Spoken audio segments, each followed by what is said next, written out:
Hi everyone, it's Kerry Jeffrey from Emotional Autoimmunity, navigating the emotional side of life with chronic illness. And today I am so thrilled to be talking to Stacey Robbins, all the way over in America, and I'm here in Melbourne, Australia.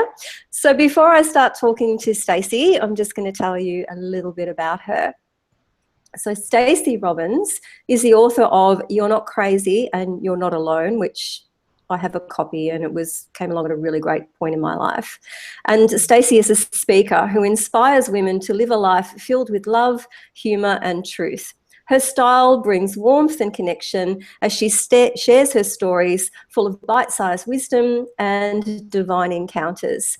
And Stacey's all-time favourite way to spend her time is making memories with her husband Rock and their two boys, Caleb and Seth. So welcome, Stacey. So great to meet you today. Thank you so much, Kerry, for all you're doing to bring this really important part of our conversation forward for all of us. Thank you so much. Oh, look, you're so welcome. And if I just mention, your book actually came along in the first 3 months of my illness when I was really, really sick. And it was the first thing I found that actually acknowledged the emotional side of illness and everything that entails. So could you just tell us, Stacey, what issues do you have and how did they affect you and your daily life? So I deal with the autoimmune condition Hashimoto's. Hashimoto's thyroiditis is when your body goes freaking out and your autoimmune system makes your own body attack your own thyroid. So it's just misfiring and being sent all this misinformation, and it's taking action on it as if it's true. And, you know, when I was first dealing with this 20-something years ago, the doctors didn't know what was going on, and they didn't know, they didn't have a diagnosis for me. They called it anxiety, they called it overworking, they called it stress, they called it so many other things. And in that time period, while they were calling it all of those things, I ended up going on this journey of saying, why is this happening to me? And what is happening to me? When they finally came up with this diagnosis of Hashimoto's, I had already gained 100 pounds. I had already been told by the doctors, you're dying. At 27 years old, they told me to get my affairs in order, and they told me if you do live, you'll never have children. So it was a daunting thing, and in the face of that, I mean, I couldn't do very much of anything. I went from being this very successful professional musician and who was cute and sexy and curvy and sang for a living and was a great provider and well respected, to sitting on my couch trying to not die at 270 pounds. Now, through the process of that, I ended up asking myself some questions like, if my body's at war with me, then where am I at war with life? So that's a little background so people can kind of catch up on what is it about. So I went on the emotional journey. I went on the spiritual journey. I thought, if I'm dying, I'd like to at least have peace. Am I a peaceful person? And I realized that I wasn't, not just with Hashimoto's, but in my life. And I saw a lifestyle that wasn't peaceful. I saw a life that wasn't filled with honoring actions. I kept myself up too late at night. I said yes to things to please people and not disappoint people. I said no out of fear. I said yes out of fear. I didn't listen to my body and my soul. I was listening to who would like me, who would be pleased by me, who would be accepting of me. And when you have your life driven by those external rewards, you stop listening to the internal wisdoms.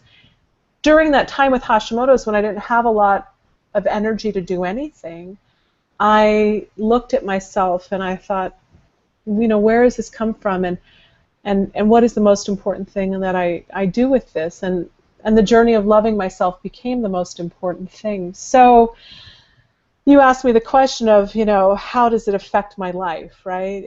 So what is this thing that I have and how does it affect my life? Well, even though I've lost a lot of that weight, you know, and people would normally look on the outside and go, well, you look fine. It really has affected so much of my life in the form of energy, which is probably our second greatest commodity other than time. To have time and energy is really to have a life, right? And when you have time but no energy. You feel like you're wasting your life. So I really have had to wrestle with that energy issue of being somebody who only slept 4 or 5 hours a night and like went all day and worked hard all day, to being somebody who like, maybe I could vacuum the living room. You know, that's how my life shifted dramatically. But how does it affect my everyday life? Well, first of all, I'll say that some days are normal. Some days I feel balanced and whole and my brain is clear and I can function in great ways and actually remember why I walked into a room and what I came in for. And then there are the other days, the days when I am struggling to get out of bed even though I slept. Or maybe there were nights that I didn't sleep and I was up throughout the night, whether it was with anxiety or needing to use a restroom or having palpitations or just not even knowing why, but I'm up. And then having brain fog, having not that mental clarity to think through a deep thought or a clear thought, that probably has been one of the hardest things because I have a pretty sharp mind, and I lost some of my ability to read for a certain period of time. That affects me. Some days I can't go into a Target or a grocery store because the fluorescent lighting really trips out my eyes, which trips out my brain. Sometimes the music is too loud that my son is playing in his headset in his ears, and I can hear it, and it feels too scratchy, and I feel like I'm going to lose my mind. Sometimes it's that I'm dealing with that I can't drive because I can't see well enough. The thyroid affects every part of your body. It affects every cell in your body. And so some days it really affects me a lot and compromises the way that I want to live. But then sometimes I'm fine and I'm balanced, I'm whole, and sometimes I don't know why. So a long answer for it affects me in many ways, and it affects my relationships.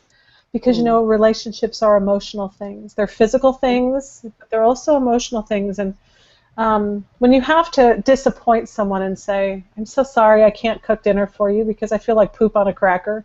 You know, I'm so sorry I can't go on that walk with you, sweetheart. Or no, I can't watch that video with you because it's too loud or it's got too much action and it trips out my brain.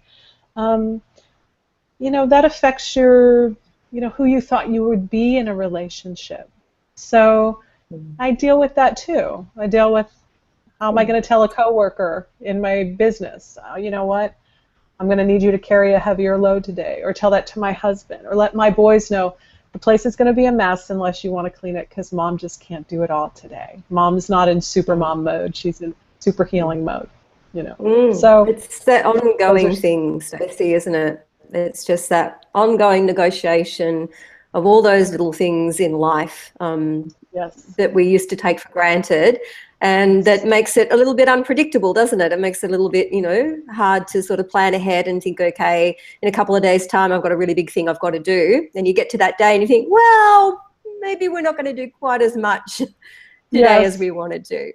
Yes, I agree. That 3-item day, like I'll make a list and sometimes it's 3 items and I just go, that's my goal. If I can do more, great. If not, we're going to be happy with 3 things.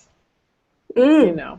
And I think, Stacey, that, you know, when I was listening to you talk, I think, you know, as somebody else who's, you know, I've always been pretty sharp, pretty competent, you know, always the woman who got things done and, you know, raising my children and doing those things and earning the money and all of that and taking my health for granted, you know, being one of those people who never got sick and was always fine. I mean, my Hashi's crash was very similar to yours. Like I went from sort of going along all right, then gradually, and then I was near death. And then I was like on the couch, I couldn't think, I couldn't read, I couldn't do anything, and I didn't know what was going to happen to me. So that's why your book was so fantastic in helping me have that, like, oh my God, that's exactly what I went through. Particularly the bit when you talked about when the anxiety was so bad that you actually slept in the car near the hospital of a night because you were so scared you were going to die. And when I read that, I was like, thank you, God. That's exactly how I felt, because it's hard to get through to people of Hashis in that Hash is it's not normal anxiety, is it? It's anxiety on steroids. Yes. And, you know, it feels very betraying because you go from I'm fine to, oh my God, the sky is falling. And it can happen that fast, right? and you don't know how to get out of it. And it all manifests in such a physiological way that you're going, how do I get out of this physically? And you can't divorce yourself from your body. You have to be present to it, but it's acting like an enemy. And it's so tricky to know how to be loving to this thing you're trying to get away from, and you're just trying to get it to stop.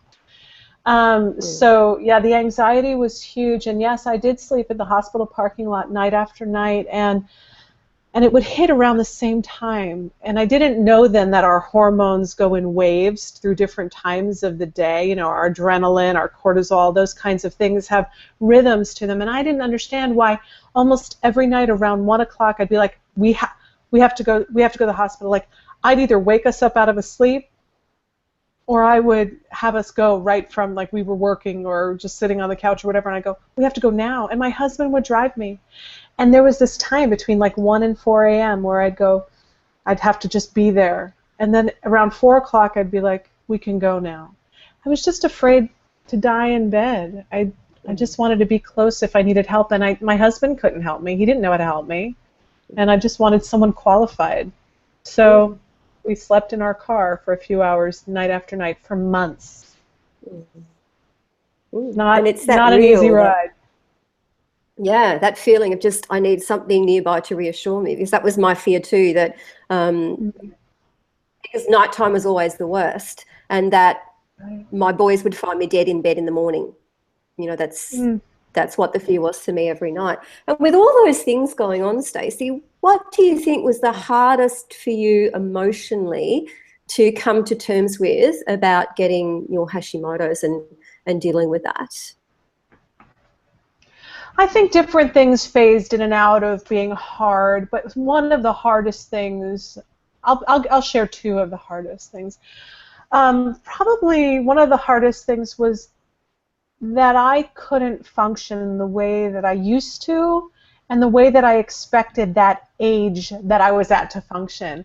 You don't expect at age 27, 27, people are like going out and hanging out with their friends and maybe spending all night working on a project, or out all night at a party or dancing or things like that, and I was like, God, I felt old. I felt like I was 80, and so I think that initially it was the disappointed expectation in what I was used to be able to do and what I thought I would be doing at this age, how I thought I would be thriving and acting and my energy. And then the other thing I think was dealing with family who I thought would be there for me in a hard time, and I couldn't. I think I was most surprised that some, not all, but some of my key family members were some of the most judgmental, unkind, and rejecting of me when I was dealing with this health issue.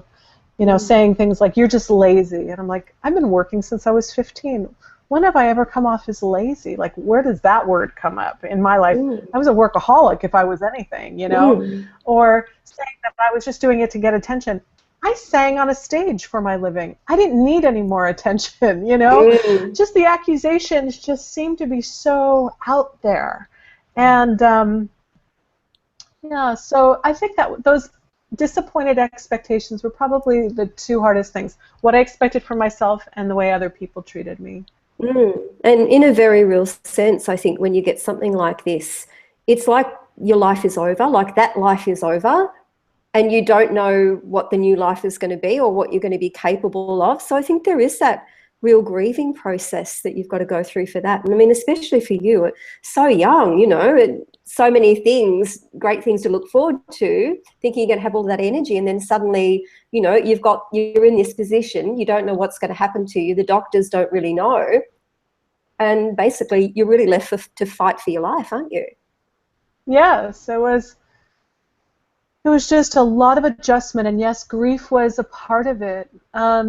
And I don't think, Carrie, that I just was grieving what I didn't have. I think that in my reflection, I saw somebody who wasn't acting loving to herself for a long time. Only the career and the cute body and the cute husband, those things all were kind of distracting from some of the realities, is that I hadn't really lived according to my heart for a long time. So I was grieving those two things. Mm. And I And think I had to come to peace with those places. But that was a process. yes, it is, and it can be an ongoing process, I think, for a lot of people. So, Stacey, what would you say have been some positive insights that have been a direct result of your illness? Mm. Positive insights. Well, I want to say that, you know, I think that understanding that when I realized I didn't honor me in the past, I think that when I saw that, I started living a life that was more honoring of me. When I saw that I said yes for the wrong reasons or no for the wrong reasons, I started evaluating that and saying yes and no for reasons that matched my heart. I think that I noticed my perfectionism, and when I noticed my perfectionism, I was able to say that has very low workability for my life. So I was able to bring the positive change of acceptance, self-acceptance. I think that I was also able to notice that my lifestyle needed transformation, and that running really hard, really fast didn't give me a lot of room for error. And it wore me out. And so I started creating more margins. You know, my husband used to say to me, Stacey, you don't need to fill in every little box on your calendar. Like, the empty space is okay. And I started to be okay with empty spaces in my life and doing nothing. And I started being able to let some things go, like the house didn't have to be perfect, the meal didn't need to be perfect, I didn't need to be perfect. That was probably one of the biggest positive changes, was the change for me. Learning how to express myself without condemnation. You know, I think sometimes when we're talking to somebody, we're really speaking to what we think they want to hear. And I think that I started listening to what I wanted to say and sharing that. Like, how do I feel, and am I okay sharing that? I'll say it this way. Sometimes people are looking for other people to be their safe space. And I think that I went on the journey of being my own safe space. So I started being okay just saying what I wanted to say. Not in a mean way, because I'm not a mean person. I'm a very gracious person. But I started being able to say, no, I'd rather not go to that. That just doesn't feel peaceful to me. I started stepping out of toxic relationships, and I didn't walk away blaming the other person. What I did was I would say things like, you know what, I don't know how to navigate the hard parts of our relationship, and because I don't know how to, it's causing so much unhealth and unpeace in me, unrest in me, that I need to step away for both of us. I don't think I have perspective. So I would own it, that I truly didn't know how to handle the hard parts. And in that, I was able to just kind of learn how to be okay with things being on pause. I like to clean things and finish. I'm Italian. I like to clean things and call them done. I like to finish things and call it done. And instead, I was okay to let relationships rest and just go, we're not over, because I'm not ready to be done with you, and I don't want us to be done, but I just truly need to learn some things more about myself until I can go on. And I think that learning how to be okay with that was a really positive thing for me.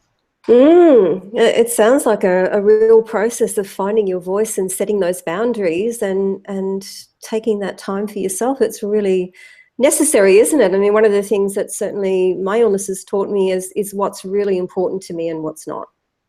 Yes. Yes, the priorities.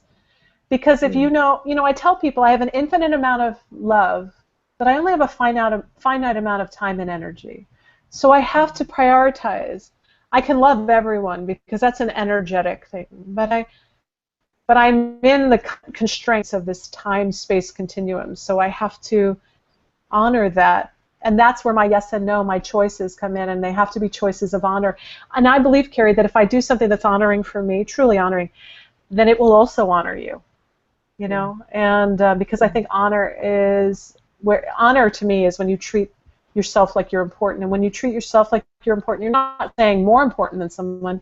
You're also extending that honoring energy to others. And I think it helps them to honor themselves too. Because if I say, no, you know what, that doesn't work for me, I'm actually giving the other person to say to me at some point, no, that doesn't work for me.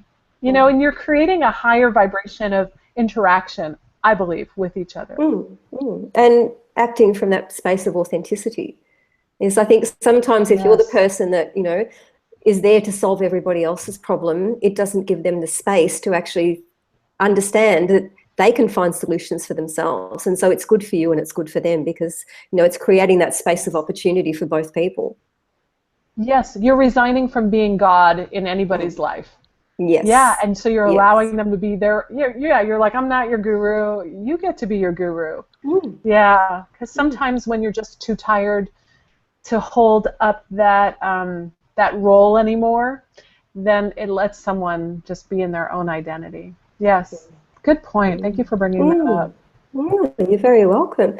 So you must have seen a lot of doctors during, you know, the past few years, Stacey. What advice would you like to pass on to everybody in how to deal with the medical profession that's been the most empowering for you? Yeah, so I've had a lot of interesting experiences. What most people don't know is that on both sides of my family, I have doctors. I have doctors who are in the traditional medicine, and then I have doctors who are in naturopathic and chiropractic medicine. So I have both of those in my background. But I was raised in the generation where you went to the doctor and whatever the doctor said was 100% gold, truth, and you bowed and said, thank you, I will do what you say. And I think what I discovered through this process is that I needed to let go of anyone being my God, including my doctor. And I found that out some of the hard way. I found out through some of my doctors not being very godlike, being kind of crappy, and actually a couple being mean. Now that's not all doctors, but I'd had a couple of really hard experiences, which you remember reading about in my chapter, Orange Cones and Lessons in Forgiveness, where I had one doctor who didn't know what was wrong with me, had over-medicated me, and said, you know, you're wasting my time. You know, why don't you just take yourself and your psychological problems and go home and stop wasting my lunchtime? And that was really hurtful. In the space of that hurt, there is always an opportunity for us. And I remember saying to myself as I looked in my rearview mirror after he kind of patted me curtly on the shoulder and walked me out of his office, and never to see him again, I sat in my car and I had these over-medicated eyes and tired eyes and sick eyes, and I looked in the rearview mirror and I heard this voice say, this is not against you. This is for you. This is not a no. This is just a yes waiting in another direction. And it allowed me to see that even the hard things were for my good. And it allowed me to forgive that doctor, because what I also heard was, this is just an orange cone. This is just somebody who is letting you know, I'm not the answer. Go around me. Like an orange cone, when it's on the road, you drive around it. You know, you don't expect it to tell you where to go. Like, you don't expect it to have the map of where you want to go on it. You just know they have to go around it. That's all. And it's not supposed to be the answer. It's just helping to redirect you so you don't crash into something. And so I started seeing the doctors who weren't a fit for me as a gift to me. Oh, I know this isn't a gift. This isn't a fit. This doctor doesn't have the answer. This doctor doesn't know about Hashimoto's. Okay, I just bless that and go, this is an orange cone. This person is being great at helping other people, but I'm not that person. So that gave me my power back. One of the other things was to know that I'm in partnership with my healing. No more is it only in the hands of the doctor. This is a new time. This is my opportunity to say, I am in charge of my health, and I am building a team around me of people who are partnering with me in my health. So I'm looking for partners, not perfect people, not perfect doctors. I am looking for a team member who's strong at this part and a team member who's strong at this part. So I think in that recognition that I can use the things that don't work for me, and I can build a team of partners, and that I'm responsible for my health sets me up to enjoy the best parts, whether it's traditional medicine or alternative, whatever, or some hybrid of both. So I think that's really important. And, I have had moments, and I'll just share this as an empowerment for people who go to the doctors. I've sat in a doctor's office sometimes for 2-3 hours waiting. And you get into that doctor's office and you've got the heat in you of like, I'm frustrated, I'm pissed, I've been waiting too long, and you get in there and you expect that person to then be even more than everything. And I started going, you know what? I'm here for a reason. I said yes to this doctor's appointment for a reason. It may not even be because the doctor is going to give me an answer. It might be the nurse at the front desk. It might be the nurse taking my blood pressure who has some wisdom, a friend with Hashimoto's who's got an insight. It might be the person sitting next to me in the waiting room. So when I go to the doctors, I have my heart and mind open to wherever the goodness is, because it might not just be in that sitting room of in the office of the doctor. It might be in the whole process. There might be some wonderful healing surprise waiting for me. And that's a fantastic attitude to have. I love that, Stacey. Just being open to everything, because what you need could be delivered anywhere, couldn't it? Yes. You just never know. Oh, I've sat next to a woman reading a magazine to say, oh, I like your cute watch, and that turns into a conversation about how she has Hashimoto's too and high cholesterol, and this thing helped her, and she went to this other special place and they really helped her with this. And suddenly I realized why I'm at the doctor's office is to know this woman and that other place that helped her too. So I just think that we need to get away from that idea that, oh my gosh, this is going to be my Obi-Wan, like Star Wars. Remember, Obi-Wan, you're my only hope. We have to let go of that and just go, no, this is a process, and the people are going to be part of my process, and I'm going to discover goodness everywhere. So yes, that's what I try to do. It's that shift, isn't it, to, I'm in charge of this and I'm going to look for these people who are going to help me, but ultimately this is up to me. So I'm going to be out there looking, and I'm going to have the right attitude, and I'm going to keep, hope in my heart and all those different sorts of things. And, if this doesn't work for me, there will be something else. So it's just that process, isn't it, of just to keep yourself moving forward and looking after you. Yes, and sometimes the biggest lesson we learn is what better questions to ask next time to vet a doctor. When we get into a doctor's office, we go, oh my gosh, this is so not a fit for me. Sometimes the thing we learned is, I'm going to ask this question next time, and that question when I call the front office to see if this is a match. Like there's something in everything if you're willing to see it, and if you're willing to have the good thing in everything. Yes. And it's like any other relationship, isn't it? You've got to find the right people. You just don't go with anyone. You've got to find the right people who get you and want to help you and want to partner with you.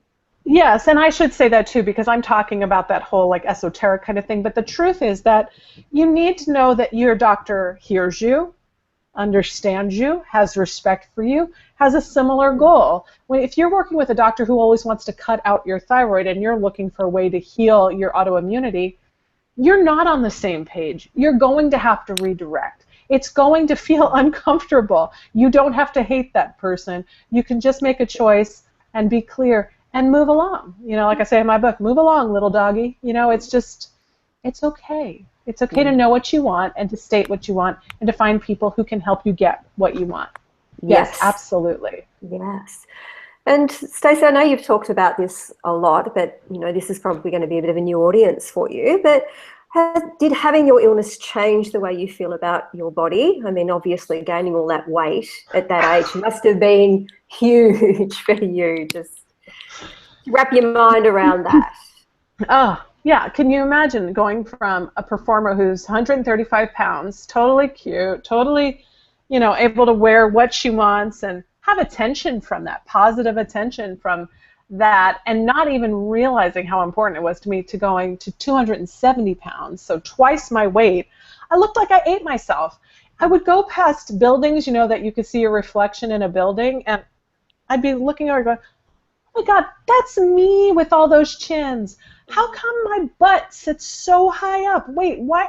My butt is going up my back. Like I'd have the weirdest comments to myself.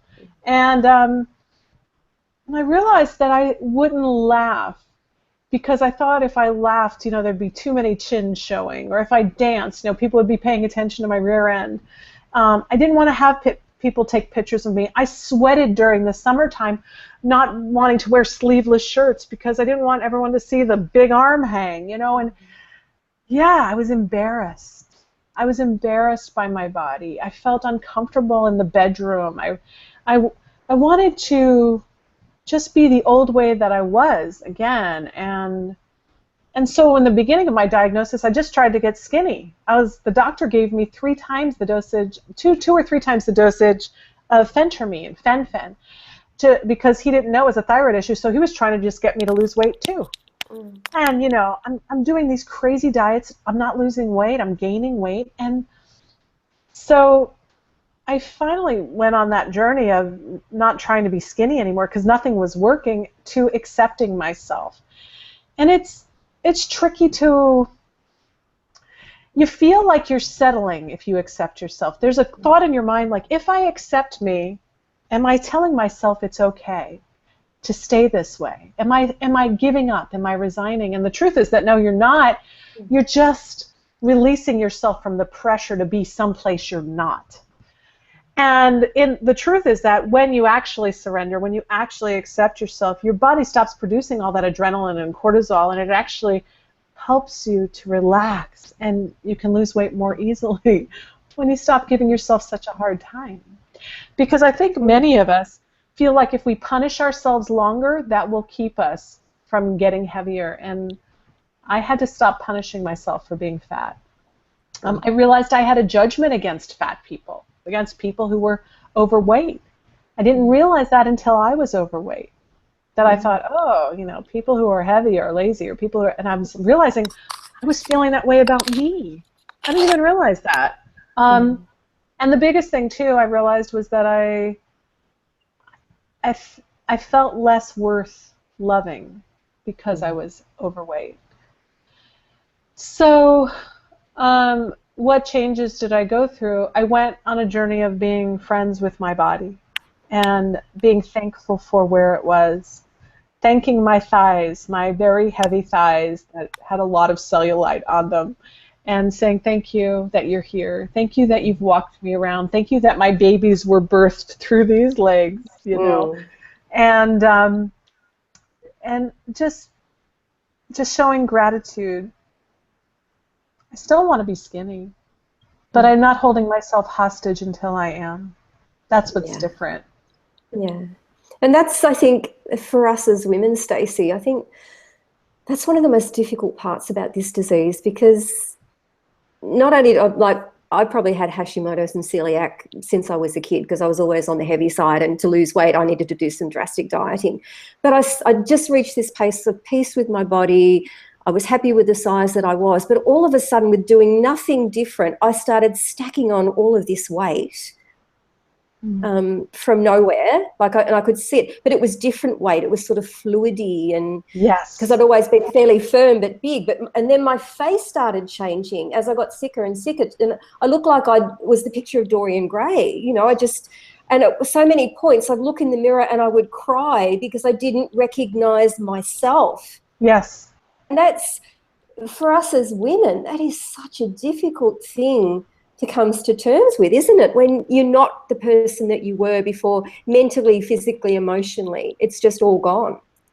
It is. It's so hard, and I'm so sorry, and I understand what it's like to go through what you went through and feeling like a stranger in your body. And feeling that out of control feeling that you don't know how you're going to lose the weight, how you're going to get you back. And I went through that, and I even went through that mistreatment of people treat you differently when you're heavy. I mean, my husband and I did an experiment one day because he's so darn cute, my husband, And I went into a store, and nobody would serve me. No one would wait on me. It was a clothing store. No, it was a beauty product store, and it had some clothing in it, like robes. And I was looking at things, and no one came up to ask me for help. Well, I left the store, and my husband went in, and 3 people came up and asked for help. He left the store. I came back in, and no one came to ask me for help. He walked back in, And the same 3 women came up to ask him for help. He goes, you know, my wife was in here twice, and you didn't help her. And there was just that look of shock on their face. And then, like, what's that hottie doing married to her? Oh yeah, I've had that happen. You know, yeah. I've had that happen. I've had people look at us like we don't match. Yeah, there's so much to surrender. There's so much to surrender when life changes, right? Oh yeah, that's the most challenging part, I think. So, Stacey, what changes have you made to your life to help you create better health, and what was the most challenging change for you? And I think being Italian, there might be a bit of a clue in there. I think giving up pasta and bread was a big deal for me. Yeah. You're right, it was. So going gluten-free took an act of Congress. Yes, it was a process of trial and error, and seeing that gluten really did not work for me. It didn't serve me, and I did it inconsistently for a while. So I'd take gluten out of my diet, and I'd feel really good, and I'd go, see, I feel good, I'll eat some more gluten. And then I'd put it back in, and my face literally starts oozing when I eat gluten. I mean, like, it's a severe skin reaction and exhaustion. It's so many things. So I finally took it out for good about 5 years ago, maybe longer. Let's see, what other changes did I make? Earlier bedtime, not always, but in general, when I was trying to heal my adrenals before bed, before 10 o'clock, I would go to sleep. Because our adrenals recharge between those hours of like 11 p.m. and 2 a.m. Adding meditation to my life. I think adding quiet and stillness and an ability to be alone with me was a big change. I realized I'm not just an extrovert and very social. I'm also somebody who runs from being alone with me because I didn't like me. So part of my journey included learning how to be alone with me and liking me, being my own best friend. Lowering the EMFs, the electromagnetic frequencies in my life. I know that sounds really woo-woo and crazy, but we started noticing that if we plugged in our computers rather than doing Wi-Fi, or we took Wi-Fi out of our house completely for a long time, we took our breakers down to just 2 breakers in the house where the dishwasher was running and the refrigerator and the washing machine and dryer, and that was it. We lived by daylight and sunlight, and just the lowering of that buzzing energy running through the house actually calmed my body. We lived that way for the better part of the last 4 years. Saying no was important for me, being able to say no, thank you. Like a friend asked me to a movie the other night. I'm like, you know what, just that nighttime effort is a little bit too much for me. Is there something we can do during the day, like a matinee? Or a friend asked me to do a concert, and they had already bought me a ticket. They'd already spent the money. And I would have loved to have gone, and I didn't want to disappoint, but I couldn't give up my health. It would cost me a week of my health to repair. So I had to say no. So learning to do that. Time in nature. Nature is super valuable. It's very important. It lowers our blood pressure to put our feet in the earth and to sit on the sand, or to put our hands in the earth, gardening. Just walking barefoot is so powerful. Putting our hands on a tree or holding some beautiful rocks in our hands. I do a practice called Jinshin Jitsu. It's a Japanese practice of, it's not martial arts. It's when we like restore the flow and energy back to our bodies. So doing that practice helps me almost every day. And putting a pause on toxic relationships. Yeah, those are the changes, I mean, amongst many that I've done, that I've probably been most helpful. Yes. And speaking of relationships, what's changed? Have any of your relationships changed as a result of becoming chronically ill?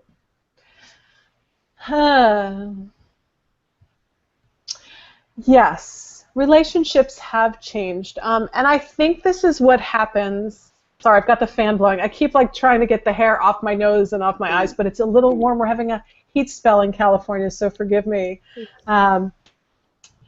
So Yes, my relationship with myself changed, Carrie. And when your relationship with yourself changes, every other relationship changes. So because I listened more to my body, that meant that I was going to say yes and no differently, and that meant that I was going to have relationships that didn't fit anymore for my life. Some people who only want to hear yes were not going to work. People who wanted to create drama. I don't have time and energy for drama. I don't. I don't want to spend my life that way. So I have to raise these two beautiful boys the doctors said I would never have. They're 14 and 12. They're going through puberty. They need my energy. They have enough drama going on in their body, and it's coming out in pimples and hair. So, and they need to be fed every 12 minutes. So I really don't have time for that. Oh, I know that one. Do you know that one? Yes. Is your refrigerator empty because you have a son? Yes. Yes, yes. So I say now that he actually inhales the food. He doesn't just eat it. He doesn't chew it. Yes. I know. We should just feed them money. I think it would be easier. So, yeah, my relationship with my husband. You know, I've been married to my husband, Rock, for 27 years, and we've been together 29 years. And it's been a process of learning how to not be who you both thought you would be in the relationship. So we thought I was going to be this vibrant, happy co-provider who, you know, wanted to have sex more. You know, and the truth is that some of those things changed over time. And learning how to communicate, learning how to be sensitive to each other, learning how to be sensitive to others even when you have an autoimmune condition, I think is really important. Not to be in the victim role, but just be in the self-representation role. To say, I need to represent me, but that doesn't mean you don't count. It doesn't mean you don't still need time. It doesn't mean you don't still want affection. It can't be all about me, even though I have to represent me. You know what I mean? It's just that person can't cease to be existing as a person. They have their own thoughts, feelings, life, dreams, desires too. And to learn how to have a health situation, a diagnosis, and still be a caring human to another person is an interesting process to be in. Yeah, I think that's valuable to share that, because I think for a time, and I will say this, Rock did not understand for the longest time, and he was not compassionate, and he was an ass sometimes. That's the truth. But that wasn't the way it was all the time. But it's just, you know, I couldn't play victim to that. I needed to learn how to be a partner, and I then had to also learn how to be a loving partner to him. I had to be a good friend to me, but I had to learn how to be a loving partner to him. That's part of what this journey has been too. Like, when I do feel well enough, how about I spend some energy on him? How about I ask him how he's feeling, how his day is going? You know, when you're sick or you're dealing with the worst parts of your symptoms, sometimes you really want it to be all about you. But it can't be, because you have children and a husband, and they're human too, right? So that's been part of my learning curve. But yeah, relationships change. Pardon? Isn't it, between, you know, I find the most frustrating part in relationships when you have a chronic illness can be because you look okay, you look like there's nothing wrong with you, but you might not be feeling it. So it's balancing that attention to yourself, but also understanding that they don't get it. They really don't get it. They can only try and empathize, but it's not happening to them, so they can't get it. And they can feel, you know, frustrated, and they can feel helpless, and they can feel hopeless, and all of those different sorts of things. So it's that constant process of negotiating the right relationship, isn't it? It is. It is, you know, and what I love, and I should say this in fairness to my husband and share this as a resource for others, but, you know, in fairness to him, he did end up having a huge turnaround, and he did end up having his eyes opened, and he wrote a book about it for others called The Guy's Guide to Hashimoto's, and it's for those women whose husbands don't get it, and the husbands who want to get it, you know, and it's just a very clear way to understand what the spouse is going through, but also how to care for yourself while you're helping your spouse with an autoimmune condition. So, you know, when people say, gosh, is my husband ever going to wake up? Is he ever going to understand? Yeah, it can happen, because I know I'm living with someone who had a turnaround moment in his life. There was something else that I was going to say. Shoot, it was really valuable too. Oh, yes, you were talking about it being an invisible illness. I often tell people, you know, when your life is sprained, not broken, it's very hard for people to understand, you know, because, you know, have you ever had a sprained ankle? I've had a sprained ankle. You wrap it, you ice it, you rest it, but then you go, it doesn't feel so bad. I can clean the kitchen. You know, I haven't exercised in a while. Let me go on a walk. And when your ankle's sprained and you do all that, you can actually end up injuring yourself worse. And that's what having an autoimmune condition is like. You know, if I had a cast all over my body, people would be opening the door for me, making meals for me, asking how I am. Can we help you? But when your life is sprained, people are like, what's wrong with you? Just get up. It's okay. Other people have it harder than you. So that's kind of what people who have autoimmune conditions deal with a lot, this kind of like attitude. And I told my husband today, I said, you know, having Hashimoto's or having other autoimmune condition, fibromyalgia, Epstein-Barr, Lyme disease, when people are dealing with those kinds of either infections, chronic infections, or chronic autoimmune conditions, it's very easy to treat it like a whining child. You know how a child comes up to you and they're whining, Mom, Mom, you're just like, stop and go away. But when a child comes up to you and is bleeding, you stop everything else to stop the bleeding, right? Well, having an autoimmune condition is like having internal bleeding. You can't see it. It comes out as whining, but it needs serious attention. And so that's very important to go when. That's why self-care is so important, because if your people around you don't understand, you're going to have to be the only person who understands, and that's going to have to be enough right now. You're going to have to feed yourself good foods. You're going to have to put yourself to bed. You're going to have to say yes and no. You're going to have to change your work situation, you know? So, because not everybody's going to get it at first, right? That's absolutely Some people true. are very supportive people, but some people don't have supportive people. Yes, you can be, you know, too focused on why other people don't understand. I mean, the most important person who understands and takes action is you, and the rest will just have to deal with it. So on that topic, Stacey, what advice would you give the partner of someone who's been newly diagnosed with chronic illness? So become a student with your partner. If your partner is sick, become a student, become an ally, be a friend. You don't have to understand it all. You know, many men, many partners want to fix something when it's not working. And with chronic illness, it's not necessarily fixable in the same way. It's not like, oh, there's a screw loose, let me tighten the screw. Oh, there's a hole in the wall, let me get the spackle. Like, those are easy fixes. This is something that's going to take a little bit more time, and it's going to require some endurance. It's going to require patience. It's not going to be perfect, so you need to have a lot of grace for yourself and for your spouse. Ask questions instead of assuming.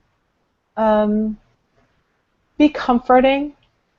Put an arm around that person. Don't say, I understand, because you don't. Say, I love you. I care. How can I help you be comfortable right now? What is it you need right now? What is it that would make you feel like you're moving your healing forward right now? And how can I help with that? So when you say, I understand, that's not so helpful. Don't tell your partner how you have sexual needs too. Because truthfully, in the beginning of the diagnosis, that comes like really low on the list. It's not that you come low on the list. It's not that sex comes low on the list. It's that feeling good again, being healthy again is just higher right now. And that sex life will come back. So be patient, you know. That's what I would tell some of the spouses. What would you tell the spouse, Carrie? I would say probably I think the biggest issue with men is exactly what you say. They want to fix something, you know, so they want to fix it. They want to give practical solutions. And sometimes all you want is just somebody to hold you in your arms while you have a cry and let you be vulnerable without trying to fix you. Just, you know, because there's so much grief and there's so much processing. There's so much, because that's what they don't get. When you get something like this, your whole life has changed. And it's going to be a constant ongoing process of, you know, balancing that and looking after yourself and coming to terms with that. So it really is a crossroads moment. And Yes. I think sometimes if the partner can just be okay, like give you the space to be vulnerable, give you the space to cry. It doesn't mean you're falling apart. It doesn't mean you're not going to get up again. Just allow you that space. Just Yes. to be with your feelings and know that they're going to be okay for you to express whatever you need to feel. I think that's really, really key. That was great about especially that letting them feel that feeling. And I know I'm a woman and I get uncomfortable. When my kids cry, I mean, yes, do I hold them in that? Yes, but I'd love to do something that would help them to stop crying. And so it makes sense to me. We want to take the pain away. We want to take the situation away. But that's not always what can happen.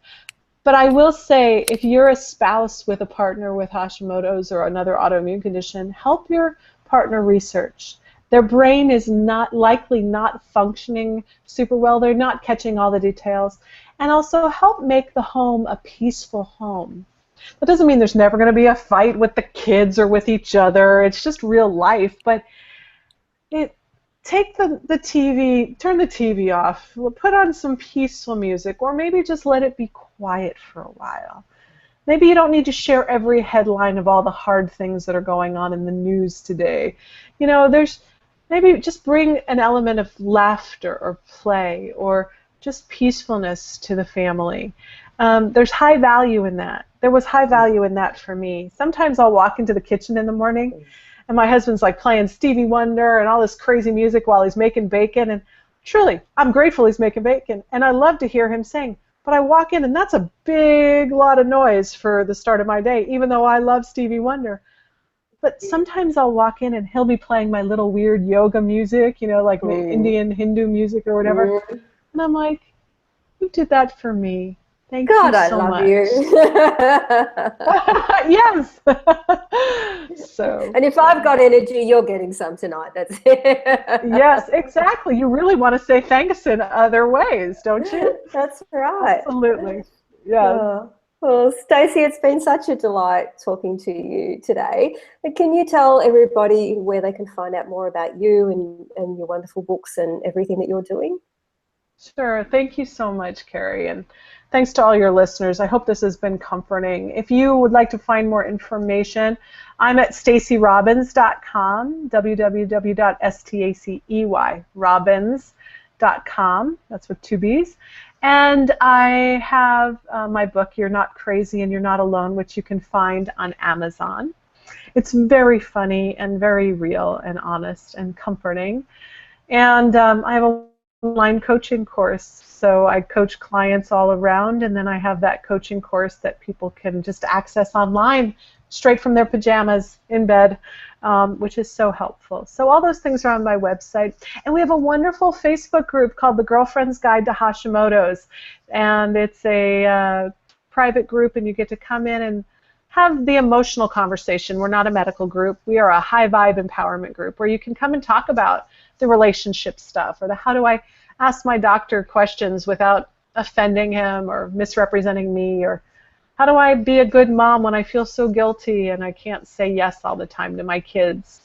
So those kinds of things we talk about. So that's how you can find me, Carrie. Thank you for asking. Fantastic. Thanks so much, Stacey. And thanks, everyone. I look forward to coming back to you soon with another interview on emotional autoimmunity. Thanks for watching. Thanks for listening. And bye for now.